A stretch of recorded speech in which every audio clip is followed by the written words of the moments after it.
बिल्ली को दूध पिलाने का आध्यात्मिक वरदान प्राचीन समय की बात है। काशी नगरी में एक संत रहते थे जिनका नाम ऋषि वेद प्रकाश था। वे अपने आश्रम में ध्यान और साधना किया करते थे। उनके आश्रम में एक सफेद बिल्ली थी जो हर दिन वहां आकर बैठती और उन्हें ध्यान करते हुए देखती। संत को उस बिल्ली से विशेष लगाव हो गया। एक दिन संत ध्यान में लीन थे, तभी एक दिव्य आवाज आई, जो जीवों की सेवा करता है वह ईश्वर की कृपा का पात्र बनता है।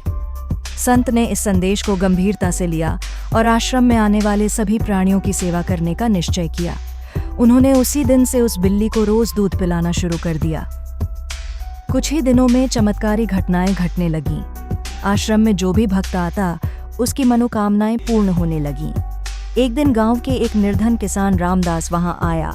वह बहुत परेशान था क्योंकि उसकी फसल लगातार नष्ट हो रही थी। संत ने उसे प्रेम पूर्वक बैठाया और कहा, पवित्रता से किसी प्राणी को भोजन कराओ, ईश्वर तुम्हारी मदद अवश्य करेंगे। रामदास ने संत की बात मानकर अपने घर में प्रतिदिन एक बिल्ली को दूध पिलाना शुरू किया। कुछ ही महीनों में उसकी फसल पहले से दोगुनी होने लगी और उसका जीवन सुखमय हो गया। गांव में यह बात फैल गई और लोग मानने लगे कि बिल्ली को दूध पिलाना पुण्य का कार्य है जिससे ईश्वर की कृपा प्राप्त होती है। सीख: प्रत्येक जीव में ईश्वर का अंश होता है। निस्वार्थ सेवा से पुण्य की प्राप्ति होती है। दयालुता और प्रेम से जीवन में चमत्कारी बदलाव आते हैं। तब से काशी नगरी में यह परंपरा बन गई कि जो भी घर में सुख समृद्धि चाहता वह पहले बिल्ली को दूध पिलाकर अपनी भक्ति को प्रकट करता। बिल्ली का दिव्य आशीर्वाद। रामदास की कहानी पूरे गांव में फैल चुकी थी और अब कई लोग बिल्ली को दूध पिलाने लगे। लेकिन कुछ लोग इसे सिर्फ एक अंधविश्वास समझते थे और इसे मानने से इनकार करते थे। उनमें से एक था सेठ हरिप्रसाद, जो बहुत धनवान था, लेकिन उसके घर में हमेशा अशांति बनी रहती थी। एक दिन संत वेद प्रकाश गांव के लोगों को उपदेश दे रहे थे। तभी सेठ हरिप्रसाद वहां आया और बोला, गुरुदेव, क्या सच में बिल्ली को दूध पिलाने से सुख समृद्धि आती है? ये कैसे संभव है?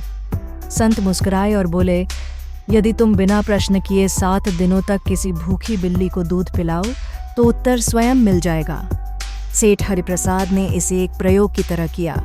पहले दिन उसने अनमने भाव से दूध पिलाया, लेकिन जैसे जैसे दिन बीतते गए वह उस बिल्ली से जुड़ाव महसूस करने लगा। 7वें दिन जब वह दूध लेकर गया तो बिल्ली उसके पैरों से लिपट गई और धीरे धीरे उसकी आंखों से आंसू बहने लगे। यह कैसी अनुभूति है? सेठ ने आश्चर्य से सोचा। उसी रात उसे स्वप्न में मां लक्ष्मी के दर्शन हुए। देवी ने कहा, सिर्फ धन नहीं, करुणा और सेवा ही सच्ची समृद्धि लाती है। अब जब तुम्हारे हृदय में प्रेम जाग गया है, तुम्हारे घर में भी सुख शांति आ जाएगी। सुबह होते ही सेठ हरिप्रसाद संत वेद प्रकाश के चरणों में गिर पड़ा और बोला, अब मैं समझ गया कि सेवा का असली अर्थ क्या होता है। इसके बाद सेठ ने प्रतिदिन अपने घर में सिर्फ बिल्ली ही नहीं बल्कि अन्य जीवों को भी भोजन कराने का संकल्प लिया। धीरे धीरे उसके घर में खुशहाली लौट आई, परिवार में प्रेम बढ़ने लगा और उसका व्यापार भी और अधिक फलने फूलने लगा। कहानी से सीख: एक, सेवा और दयालुता से सच्ची समृद्धि मिलती है। 2, परोपकार के कार्य हमें आत्मिक शांति प्रदान करते हैं। 3, हर प्राणी में ईश्वर का वास होता है, उनकी सेवा ही सच्ची भक्ति है। तब से गांव में यह परंपरा बन गई कि कोई भी नया काम शुरू करने से पहले लोग गाय, कुत्ते, पक्षी और बिल्लियों को भोजन कराते थे। कहा जाता है कि इससे घर में सुख समृद्धि और दिव्य आशीर्वाद बना रहता है। जो जीवों की सेवा करता है वह ईश्वर का प्रिय बनता है। बिल्ली की कृपा और दिव्य संकेत। गांव में अब अधिकतर लोग निस्वार्थ भाव से जीवों की सेवा करने लगे थे, जिससे वहां सुख शांति का माहौल बन गया। लेकिन एक दिन गांव में एक सन्यासी आया जो स्वयं को महान तांत्रिक कहता था। उसने लोगों को डराना शुरू कर दिया कि बिल्ली को दूध पिलाने से नकारात्मक शक्तियां आकर्षित होती हैं और यह केवल एक भ्रम है। गांव वाले घबरा गए और कई लोगों ने बिल्ली को दूध पिलाना बंद कर दिया। धीरे धीरे गांव में अजीब घटनाएं घटने लगीं। फसलें खराब होने लगीं, लोगों में आपसी कलह बढ़ गई और व्यापारियों को नुकसान होने लगा। संत वेद प्रकाश को जब यह पता चला तो उन्होंने सभी को आश्रम में बुलाया और बोले, जब हम प्रेम और सेवा का मार्ग छोड़ देते हैं तो अशांति घर कर लेती है। यदि तुम सच में देखना चाहते हो कि बिल्ली को दूध पिलाने का प्रभाव क्या होता है तो इसे फिर से अपना कर देखो। गांव वालों ने संत की बात मानी और फिर से न केवल बिल्लियों बल्कि अन्य जीवों को भी भोजन कराने लगे। आश्चर्यजनक रूप से कुछ ही दिनों में सब कुछ सामान्य हो गया। फसलें फिर से लहलहाने लगीं, व्यापारियों का नुकसान लाभ में बदल गया और गांव में फिर से खुशहाली लौट आई। बिल्ली का दिव्य रूप। उसी रात सेठ हरिप्रसाद को फिर एक अद्भुत सपना आया। उन्होंने देखा कि वह सफेद बिल्ली जिसे वह रोज दूध पिलाते थे धीरे धीरे चमकने लगी और माँ दुर्गा के रूप में प्रकट हो गई। माँ ने आशीर्वाद देते हुए कहा, पुत्र, हर जीव मेरे ही अंश हैं। जो किसी भूखे प्राणी को भोजन कराता है वह मुझे प्रसन्न करता है। सेवा, प्रेम और करुणा ही सच्चा धर्म है। सुबह उठते ही सेठ ने यह सपना संत वेद प्रकाश को सुनाया। संत मुस्कुराए और बोले, अब तुम्हें स्वयं उत्तर मिल गया। सेवा ही सबसे बड़ा पुण्य है और यह पुण्य किसी भी रूप में हमें ईश्वर से जोड़ता है। कहानी से सीख।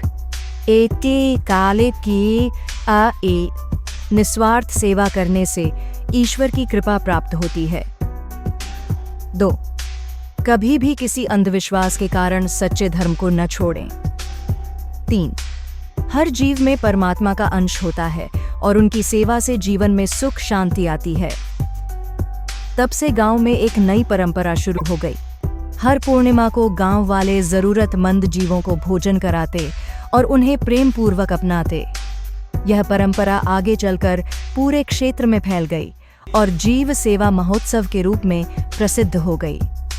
जो दूसरों की भूख मिटाता है वह ईश्वर के सबसे निकट होता है। स्वर्णग्राम का दिव्य रहस्य। स्वर्णग्राम अब एक तीर्थ स्थान बन चुका था। दूर दूर से साधु संत, व्यापारी और यात्री यहाँ आते और यहाँ की सुख समृद्धि देखकर चकित रह जाते। वे पूछते, आखिर ऐसा कौन सा रहस्य है जिसने इस गांव को इतना समृद्ध और शांत बना दिया? गांव के बुजुर्ग मुस्कुराते और उत्तर देते, यह सब सेवा, प्रेम और जीवों की रक्षा का परिणाम है। जो दूसरों के लिए करुणा रखता है उसे परमात्मा स्वयं आशीर्वाद देते हैं। बिल्ली का अंतिम संदेश। कुछ वर्षों बाद संत वेद प्रकाश को आभास हुआ कि अब उन्हें अपने परम धाम की ओर जाना है। उन्होंने गांव वालों को एकत्र किया और कहा, अब मेरी यात्रा समाप्त हो रही है, लेकिन याद रखना, सेवा का मार्ग कभी मत छोड़ना। यदि कभी इस गांव पर संकट आए तो प्रेम और करुणा से उसका सामना करना। उसी रात सफेद बिल्ली, जिसने गांव को अनेक दिव्य संकेत दिए थे, अचानक गांव के मंदिर के शिखर पर चढ़ गई और एक दिव्य प्रकाश में विलीन हो गई। गांव वाले समझ गए कि यह कोई साधारण बिल्ली नहीं थी, बल्कि स्वयं मां शक्ति का रूप थी जो उन्हें सही मार्ग दिखाने आई थी। संत का वचन और भविष्य की भविष्यवाणी। संत वेद प्रकाश के जाने के बाद भी गांव वाले उनकी शिक्षाओं को नहीं भूले। उन्होंने एक शपथ ली कि हर घर में रोज कम से कम एक जीव को भोजन कराया जाएगा। समय बीतता गया, लेकिन स्वर्णग्राम की समृद्धि कभी कम नहीं हुई। कहते हैं कि आज भी यदि कोई इस गांव में जाकर किसी भूखे जीव को प्रेम पूर्वक दूध पिलाए या भोजन कराए तो उसके जीवन की सभी परेशानियां दूर हो जाती हैं। कई श्रद्धालु वहां जाकर अपनी मनोकामनाएं पूरी होने की प्रार्थना करते हैं और आज भी यह परंपरा उसी श्रद्धा और भक्ति के साथ निभाई जाती है। कहानी से अंतिम सीख। 8. सेवा, करुणा और प्रेम से जीवन में चमत्कार होते हैं। 2. प्रत्येक जीव में दिव्यता है।